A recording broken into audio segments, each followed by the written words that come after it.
Yeah, good evening once again. Yeah, this will be my last time around here. Here, TV6, you turn down the TV here. But, yeah, the Super Loops that I'm running right now, KI6IUJ is the gentleman that made them. You can look up his call sign. He should have a couple up there on his website or on QRZ, and you'll see what I'm running. They're down right now. They're only about 30 feet. They're normally up about 40, 45 feet. Because the tower that I have is not a self-supporting tower, and the top section isn't guided real well, so I need to update that today. And come to think about it, yeah, I am on I finally turned the amplifier on the first time I came on. I was just running the 100 watts out of the 746 Pro. The net on 144.230 used to be the San Diego net out of Escondido. Ed, W6IPT, run that for, 20, 30 some odd years. Ed is a gentleman that used to be aboard ships as radio controllers and stuff like that. 20, 30 years ago, I used to talk to him when he was out in the ocean, Pacific Ocean, wherever, sideband, and that's what we used to do. And of course, he never had any QSO cards made up because it was a little bit too difficult for that. But Ed still lives down in Escondido. He checks in on my net and the Bozo net. And the reason I found out about this net was from Pat, W6PMB, which he said he was going to be out here tonight. I don't know if he checked in yet or not, or tonight or not, but he's the one that told me about it. And let's see.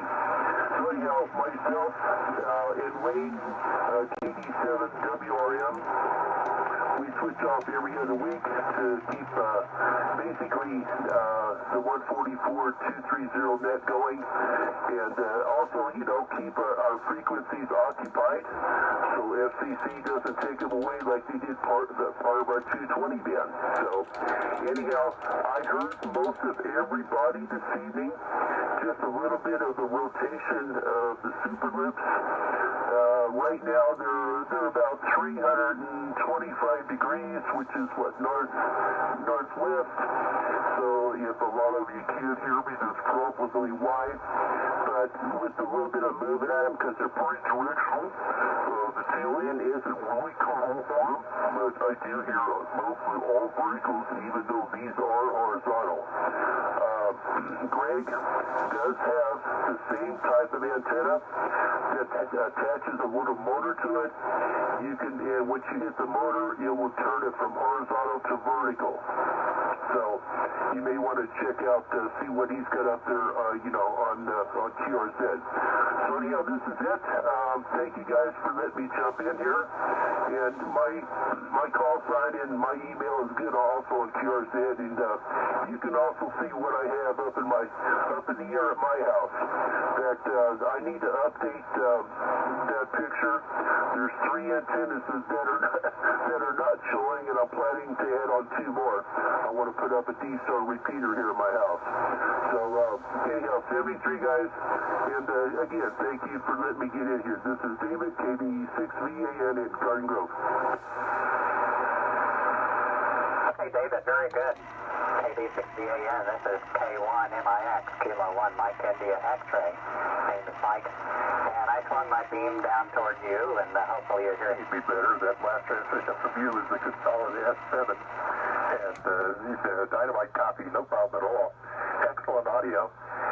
And let me just turn it right back to you and ask you if there is a name of the organization that has the net on 144.230. Go ahead, David. Well, we haven't put a name on it.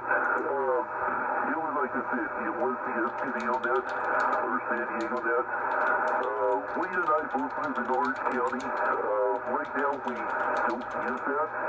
I just get out there and, see the CQ, this is David, KB6VN. On the net control for the Tuesday night 2-meter single sideband net. That's what we do right now. We haven't really put a name on it, so that's how it goes. Over. Okay, David, very good. And as Jim was saying, and I mentioned earlier, I think the cross-pollination that we have going is a very, very positive thing. And we will do everything that we can to drive people to your get-together on Tuesday at 7 o'clock. And anybody that you send our way is perfectly welcome. And like you can see, it's a very informal kind of stream of consciousness roundtable. And thank you very much for checking in and as I call it, playing along. Appreciate it, and I'm glad Pat turned you on to it. So very good. 7-3, David. Thank you very much. KB6VAN. This is K1MIX. So welcome. You're welcome. Absolutely welcome. So, Jim, your softball thing, I don't know if you read anything that I wrote, but I'm generally at least one rotation behind in commenting because things slip my mind.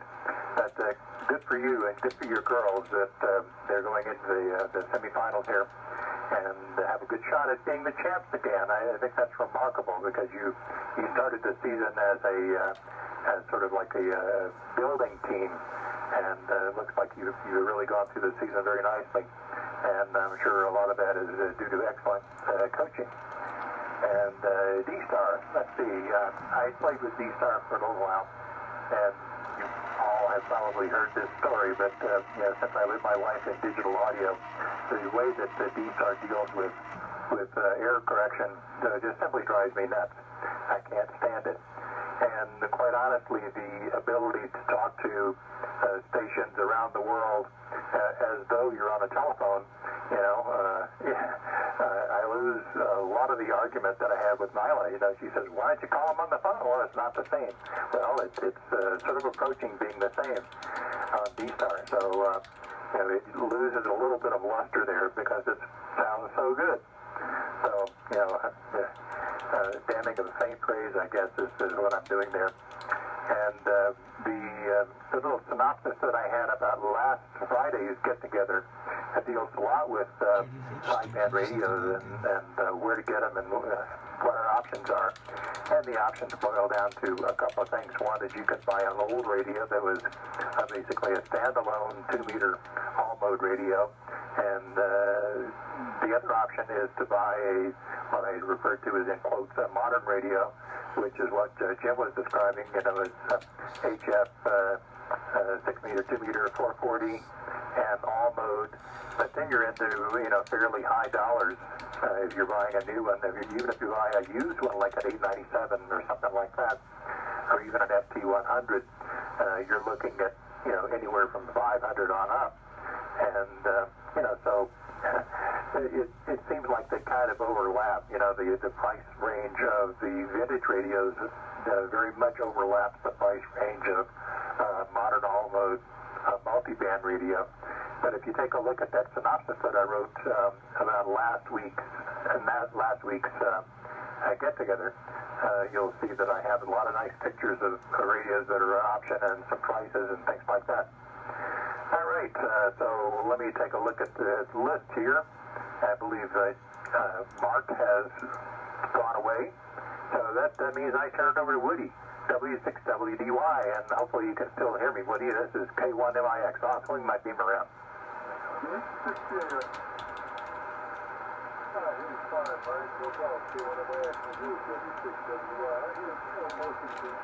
Brother hurt somebody, Mike.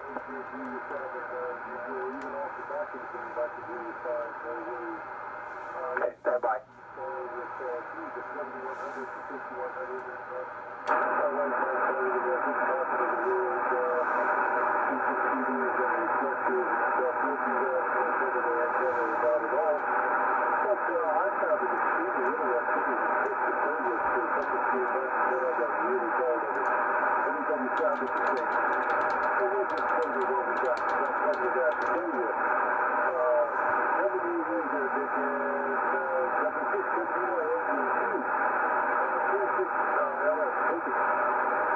Okay, before Nick takes it, there was a contact station. The contact station let us know you're calling. Your name, sir?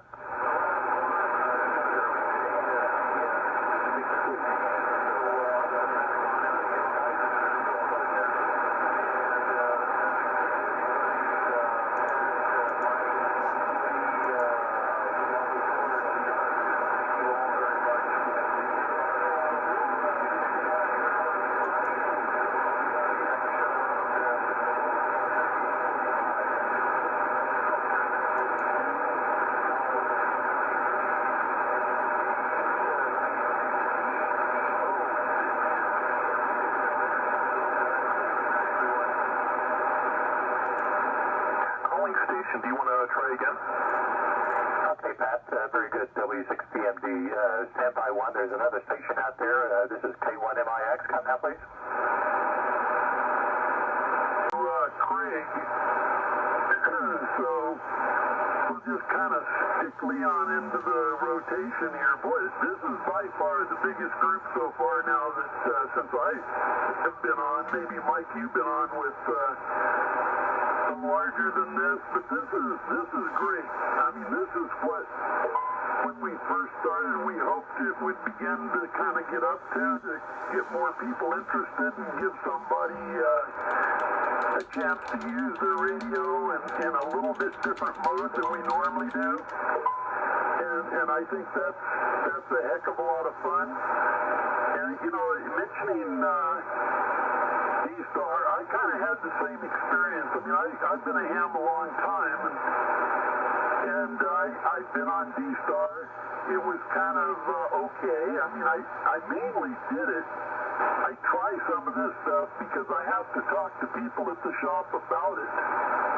And so, yes, I even bought a Bofang radio so that I can talk to people who come in and say, I got this thing and it doesn't work and I don't, and there's nobody to talk to. So yes, I'll help them with it. So I bought one so that I know how to use it and how to help them and how to get it programmed and stuff, because it's not the standard type programming as most of you all know. It's even a little bit different from the Wook song, but very similar. But D-Star, you know, I'm a DXer. I'm an HF DXer. And for those of you that may be new, that means I like to talk to places all over the world, antenna to antenna, not through the internet. And I have 283 countries confirmed, 305